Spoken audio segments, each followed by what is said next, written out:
de Cristo existía una sábana, pero por otra parte había un sudario. Es decir, eran dos lienzos diferentes. Eso lo vemos clarísimo cuando nos vamos a lo que dicen los evangelios.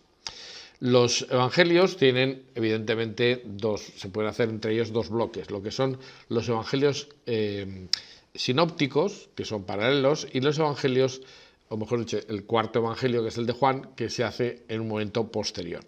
Los sinópticos coinciden bastante en sus expresiones y Juan suele utilizar expresiones diferentes porque el evangelio de Juan se hace para completar lo que ya habían dicho los sinópticos. Pues bien, si leemos lo que dicen Mateo, Marcos y Lucas, en el caso del entierro de Jesús, pues vemos clarísimamente que los tres mencionan que José de Arimatea envolvió a Jesús en una sábana pura, en una síndone catará, dice Mateo, o en una síndone, dice Marcos, o en una síndone, dice también Lucas, es decir, una sábana. Síndone es lienzo de lino. Sin embargo, Juan menciona otro lienzo, al que llama sudarión en griego. Esta expresión la utiliza también cuando se habla de la resurrección de Lázaro.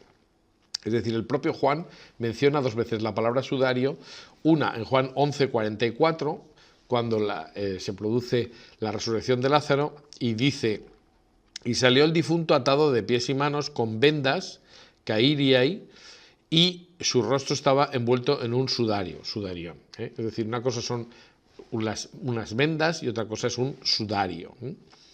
Sorprendentemente, hasta hace muy poco la traducción oficial de la Iglesia Católica en España decía que cuando Pedro y Juan llegaron al sepulcro vieron unas vendas tiradas por el suelo y un sudario en otro sitio, lo cual era absolutamente una interpretación que se saltaba completamente el texto literal en griego. Porque ya vemos, precisamente lo he citado por eso, que la palabra vendas se dice en griego kairiai. Y sudarión es sudario, pero no en el sentido que nosotros entendemos actualmente. En la actualidad, un sudario sería algo así como una mortaja, pero en el tiempo de Jesús se distinguía completamente. Por eso, Juan, cuando habla de la entrada en el sepulcro de Pedro y Juan, dice que el observador contempló allí los lienzos tendidos. Esa es la última traducción que se ha aceptado como oficial para la Iglesia en España, pero en griego lo que dice es taozonia keimena, es decir, los lienzos caídos, pero caídos en el sentido de deshinchados. No hay un verbo igual en español y por eso no se puede traducir exactamente igual, ¿no? Pero dice, una cosa eran los lienzos y otra el sudario que había cubierto su cabeza, la cabeza solo, no puesto con los lienzos, sino enrollado en su sitio aparte. Esa sería una traducción más ajustada al texto original griego. Entonces, en definitiva, lo que quiero decir es que en el tiempo de Jesús un sudario no era solamente una mortaja. Y cuando Juan habla de los lienzos, está hablando de la síndone que mencionan los otros evangelistas. No se puede convertir la síndone en vendas, como se hacía en la traducción anterior, y entonces, claro, el sudario sería la síndone, o sea, un lío.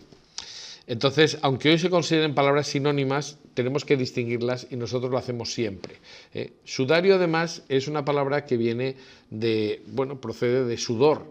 El sudario es una tela que se utiliza para recoger el sudor.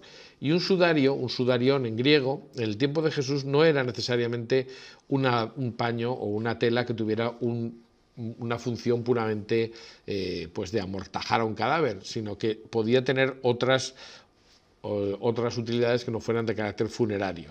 Por ejemplo, esa tela que se lleva colgada al cuello por muchos orientales precisamente para recoger el sudor. Lo que no quita que efectivamente cuando fuera necesario cubrir la cabeza de un ajusticiado, como es el caso, se utilizará un pañuelo. Es decir, la traducción más sencilla de sudarión sería pañuelo, es decir, es una tela relativamente pequeña con la que sí se puede envolver la cabeza de un ajusticiado. Y esto era obligatorio precisamente en el tiempo de Jesús porque una persona que moría con el rostro deformado pues era casi una blasfemia. Se entendía que si el hombre es imagen de Dios, una imagen destrozada de un hombre pues era casi como un desprecio a la imagen divina que contenía. Por eso es necesario que se cubra la cabeza de un ajusticiado y no es tan extraño como nos pueda parecer, porque eso es lo que hacemos habitualmente. Cuando hay un muerto en una carretera, pues se cubre el rostro siempre. Eso lo hacemos y no pensamos por qué lo hacemos, pero los judíos lo tenían como una cuestión de piedad obligatoria.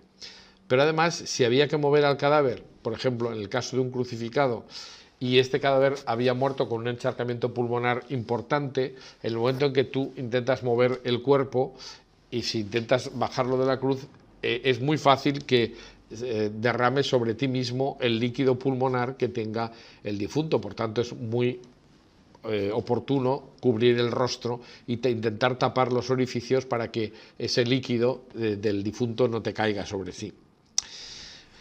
Bueno, pues aclarado esto, la terminología, ya podemos empezar diciendo que, la segunda cosa es distinguir lo que es la sábana de Turín del sudario de Oviedo.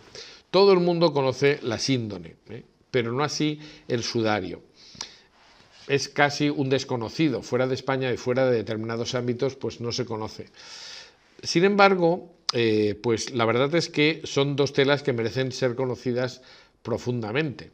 Y eso es lo que vamos a hacer, ¿no? Vamos a hablar del sudario, entre otras cosas porque hemos hecho una investigación lo suficientemente larga como para poder decir bastantes cosas sobre ella.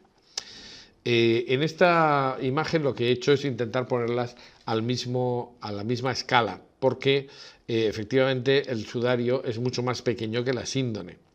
Es decir, es un tamaño, veremos aproximadamente de 83 por 53 centímetros, y esto pues es como un pañuelo grande. A la misma escala veríamos que las manchas principales del sudario son más o menos del tamaño de la cabeza del hombre de la sábana santa. Pero hay que decir que el hecho de que sean dos piezas diferentes no quiere decir que no sean complementarias, y que en nuestra investigación pensamos que se ha utilizado una y posteriormente la siguiente. Entonces, la síndone de Turín es exactamente un ejemplo de lo que sería un lienzo funerario, una mortaja grande, de las que se usaban en el tiempo de Jesús, y el sudario de Oviedo se puede considerar que es el ejemplo de un sudario de los que se podían utilizar también en el tiempo de Jesús.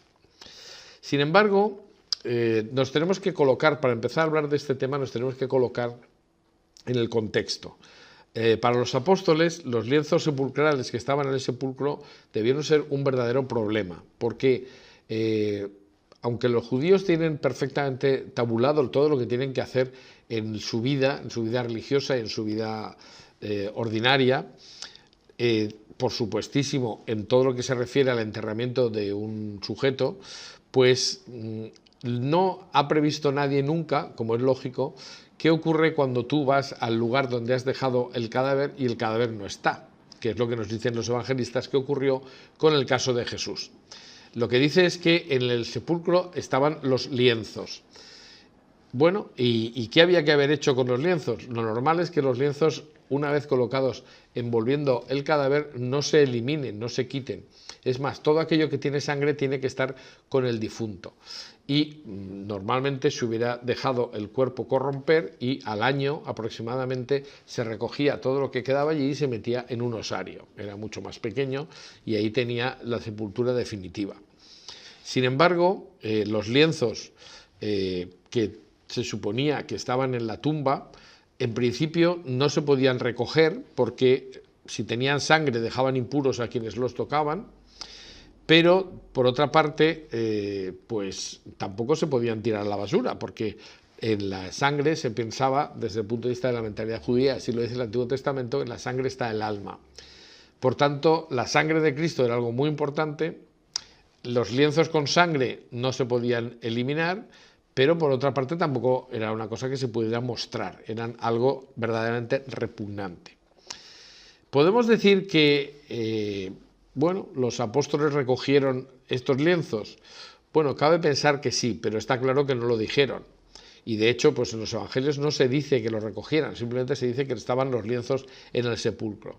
Tenemos algunas referencias muy indirectas y muy tardías que nos dicen, no obstante, que sí, que los lienzos fueron recogidos concretamente por Pedro. Así lo dice, por ejemplo, en la vida de Santanino de Georgia, que es aproximadamente del año 300, su maestro Niáforis, que le indica a Santanino que sí recogieron los lienzos y que lo hizo Pedro.